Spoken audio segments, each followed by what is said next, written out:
মেঘনা নদীর তীরে নির্বাক বসে আছেন ফারুক মাঝি। কাজ নেই, তাই এভাবে চেয়ে আছেন অসীম জলরাশির দিকে। নৌকা আর জালি তার জীবিকার একমাত্র সম্বল, অথচ সরকারের নিষেধাজ্ঞায় নদীতে নামতে পারছেন না ভোলার ইলিশা ইউনিয়নের ফারুক মাঝি। ঈদের উৎসব ফিকে হয়েছে ফারুকের ঘরে। জেলে কাট হয়েছে, জেলে কাটে 2 মাসের অভিযানের আমরা কোনো চাইল পাইনি স্যার। আমরা এই নদীর পার বই রয়েছি, ডরে বই আমরা নদীতে যাই না। এমন আমাকে ইচ্ছা নাই, আমাকে চলতে ফিরতে অনেক কষ্ট। ইলিশের উৎপাদন বাড়ানোর লক্ষ্য নিয়ে মার্চ ও এপ্রিল এই 2 মাস মেঘনা নদীতে মাছ ধরা নিষিদ্ধ করেছে সরকার। সেই সাথে মাছ মজুত করা, বিক্রি ও পরিবহন বন্ধ রাখা হয়েছে। মার্চ এবং এপ্রিল 2 মাস মাছের অভয়াশ্রম ঘোষণা করেছে সরকার। ইতিমধ্যে 15 দিন অতিবাহিত হয়েছে। এই 15 দিন আমরা যথেষ্ট পরিমাণে অভিযান পরিচালনা করেছি।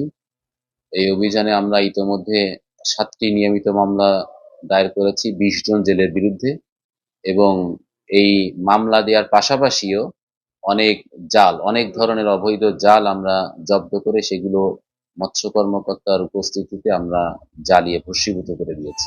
এই সংকটে চরের মাঝিদের জীবন যেন এই নৌকার মতো অভাবের ঢেউয়ে দুলছে। আমগো তো অনেক কষ্ট, নদীতে যাইলে আবার ধইরা লইয়া যা, ফাঁকে ঝুঁকে যাইলেও তো আবার নৌ পুলিশে কোস্টগার্ড ধইরা লইয়া যা, 5,000 টাকা জরিমানা করে। নদীতে জাল ফল বা কিছু হালাই তো জানা, হেয়ার ফলে আমাকে খাইতে লইছে কষ্ট। ফলানির একটা জিনিস আন্না ইদ্দা খাওয়াইতাম পারম না, একটা পোশাকা কিছু দিতাম পারম না। সরকার চাইল দেওয়ার কথা ছিল, হ্যাঁ তো চাইল আঙুর দেয় না। বৈশা থাকলে তো আর হবে না, কে দিবে? সরকারের পক্ষে তো কোনো চাউল বা কোনো সরকারি কোনো ভাতা বা কিছুই তো নাই।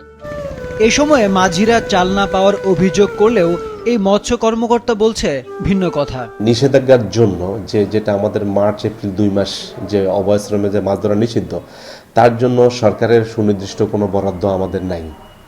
কিন্তু মৎস্য অধিদপ্তরের জাটকা সংরক্ষণের জন্য 4 মাসের একটা কার্যক্রম, যেটা চাল বরাদ্দ দেওয়া হয়, সেই চালটা আমরা পেয়েছি, যেটা ফেব্রুয়ারি, মার্চ, এপ্রিল, মে এই 4 মাসের জন্য। ইতিমধ্যে আমরা বোরহানুদ্দিন এবং তজুমউদ্দিন সহ বিভিন্ন উপজেলা চাল বিতরণ শুরু হয়েছে। তীব্র সংকটে টিকে থাকায় যেখানে জেলেদের একমাত্র লড়াই, সেখানে ঈদে নতুন পোশাক যেন বিলাসিতা। আরিফুদ্দিন নবীন, মাছরাঙা, নিউজ ডেস্ক।